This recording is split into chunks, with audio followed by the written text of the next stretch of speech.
Bismillahirrahmanirrahim. Assalamualaikum warahmatullahi wabarakatuh. Kami dari kelompok 2 akan menjelaskan PowerPoint tentang kehidupan Nabi Muhammad pra-Islam. Kami terdiri dari 6 orang.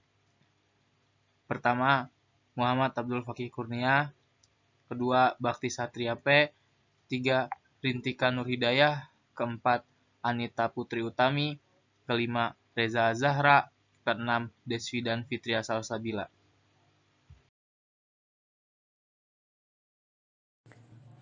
Silsilah Nabi Muhammad Shallallahu Alaihi Wasallam. Nabi Muhammad Shallallahu Alaihi Wasallam lahir dari keturunan bangsawan kabilah Quraisy. Beliau mempunyai silsilah yang jelas, sebagaimana layaknya keluarga Arab terhormat pada masa itu. Beliau sendiri menyatakan bahwa keturunannya adalah keturunan pilihan di antara kabilah-kabilah Arab.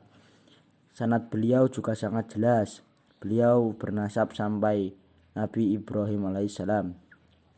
Berikut adalah nasab beliau: Muhammad bin Abdullah bin Abdul Muttalib bin Hashim bin Abdul Manaf bin Qusay bin Kilab bin Murrah bin Ka'ab bin Lu'ay bin Ghalib bin Fihr bin Malik bin Adnadl bin Kinanah bin Kuzaimah bin Mudrikah bin Ilyas bin Mudar bin Nizar bin Ma'ad bin Adnan bin Udad bin Hamaisa bin Salaman bin Awas bin Bawas bin Qamwal bin Ubay bin Awam bin Nasyid bin Hiza bin Buldas bin Jalaf bin Tabarak bin Jahim bin Nahish bin Makha bin Aidil bin Abqar bin Ubaid bin Abdi bin Hamdan bin Sanbar bin Yasroba bin Yahzan bin Zalhan bin Arawa bin Aid bin Disyan bin Aisar bin Afnad bin Ayham bin Maqsor bin Nahid bin Zahrah bin Sama bin Maza bin Allah bin Aram bin Qaidar bin Ismail alaihissalam bin Ibrahim alaihissalam.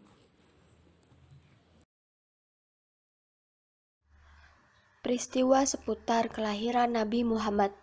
Kelahiran Nabi Muhammad Shallallahu Alaihi Wasallam adalah rahmat agung bagi manusia, bahkan bagi alam semesta. Sebab beliau adalah rahmatan lil alamin.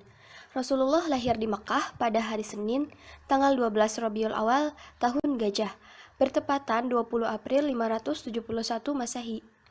Peristiwa yang mengiringi kelahiran Nabi Muhammad yaitu 1. Hancurnya pasukan gajah, 2. Keluarnya cahaya saat kelahiran Nabi Muhammad, 3. Runtuhnya 14 balkon istana Kisra, 4. Padamnya api yang biasa disembah Majusi, 5. Runtuhnya gereja Buhairah.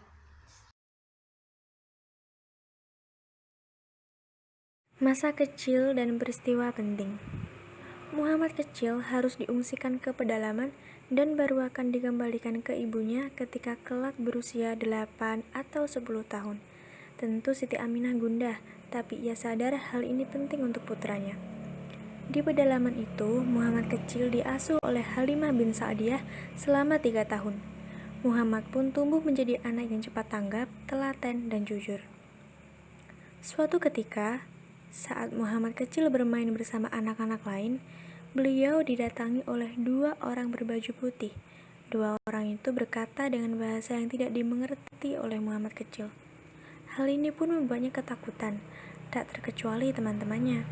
Mereka pun berlari mendatangi rumah Halimah Sa'diyah dan melaporkan peristiwa yang terjadi. Muhammad kecil melihat wajah Halimah, kemudian merangkulnya. Halimah pun menenangkannya. Kelak, selepas Muhammad kecil tumbuh dewasa dan diangkat menjadi Rasul, barulah Halimah mengerti bahwa 2 orang berbaju putih itu adalah malaikat yang diutus oleh Allah Ta'ala untuk mengangkat dan membersihkan keburukan dalam diri Muhammad kala itu.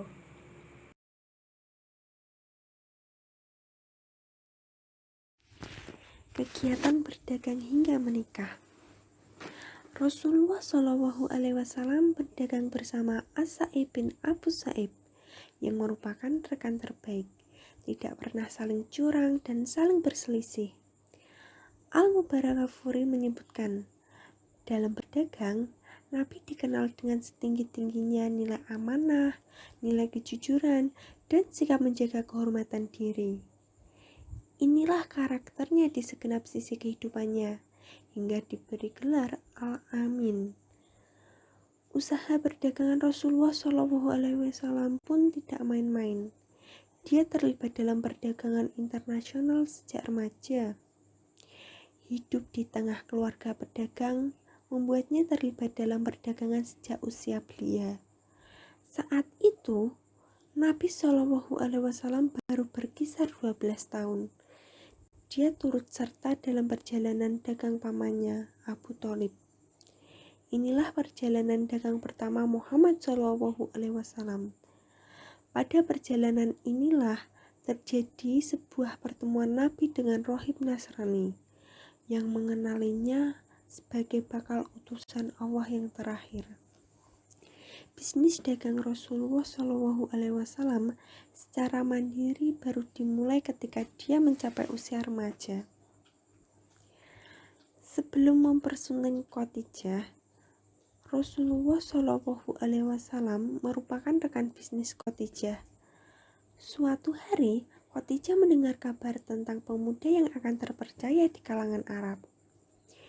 Dialah Rasulullah Muhammad SAW.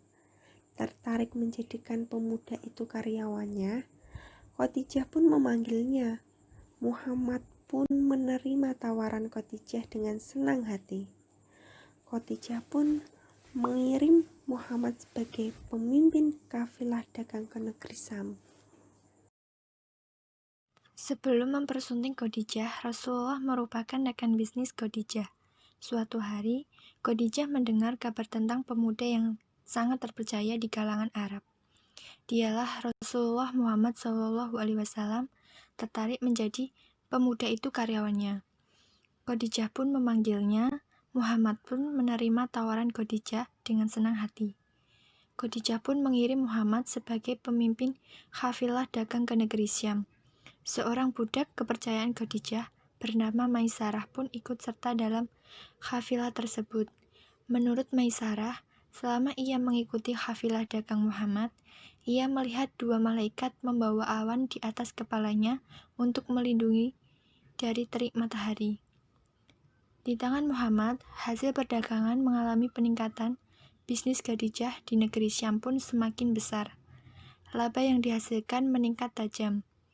Keputusan Khadijah memilih Muhammad sebagai tangan kanan bisnisnya menjadi keputusan tepat. Ia pun terus bermitra dengan Muhammad dalam menjalankan bisnis tersebut. Profesi sebagai pedagang ditekuni Muhammad sampai dia diangkat menjadi nabi dan Rasul di usia yang ke-40. Muhammad, Sulaiman, PhD, dan Al-Zudur Zakaria dalam jejak bisnis Rasul mencatat pengalaman kerja Rasulullah SAW sebagai berikut. Usia 8-12 tahun menggembala domba. Usia 12 tahun ikut berdagang ke negeri Syam dengan rombongan pamannya. Abu Thalib, usia 25 tahun, menjadi pengelola perdagangan Siti Khadijah yang berangkat ke negeri Syam. Usia 40-63 menjadi Rasul.